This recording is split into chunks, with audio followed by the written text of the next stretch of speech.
Good morning. Today is Tuesday, April 14th, 2020. Please stand and join me for the Pledge of Allegiance.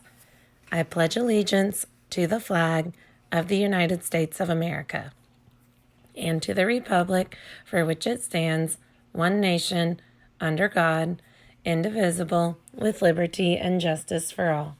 Thank you. You may be seated. We don't have any birthdays to celebrate today. Since we don't have any birthdays, I figured I'd share a holiday with you. Today, April 14th, is also considered International Moment of Laughter Day. So in honor of this day, I have a joke for you. Why couldn't the pony sing a lullaby? She was a little hoarse. For Spirit Week today, read to someone else and send me a picture, please. I told you last week we would start doing AR challenges. Which grade level will win each day? I'll always announce the winners the next day. Yesterday, I read a story to you about pirates. 196 students took this AR quiz. Thank you. Which grade level do you think had the most students take the quiz? They are our winners. And the winner is first grade. Great job, guys. The story I have to share with you today is called Not Yet a Yeti. The AR quiz number is 503823.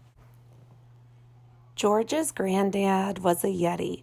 His mom and dad were Yetis. His sister was a Yeti. All of George's family were Yetis. All of them except George. When will I be a Yeti? George asked Granddad.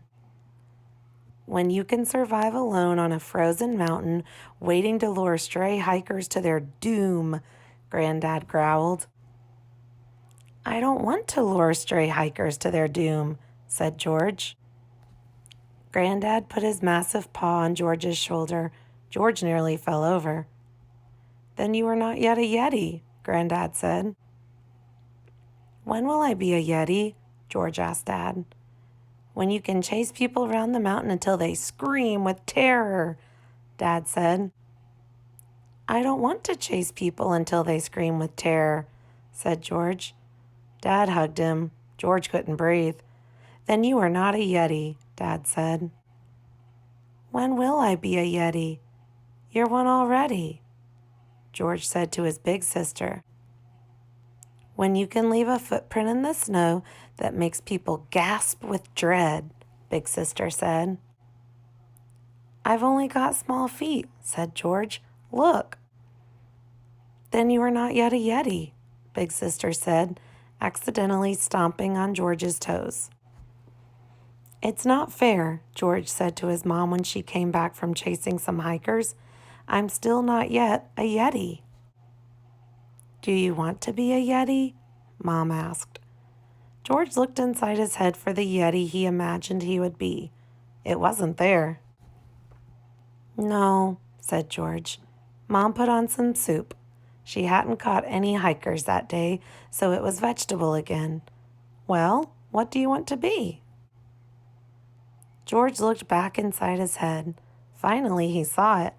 I want to be a unicorn. Mom stopped stirring. Are you sure? Yes, said George. I'm not a Yeti. I'm not even yet a Yeti. I'm a unicorn.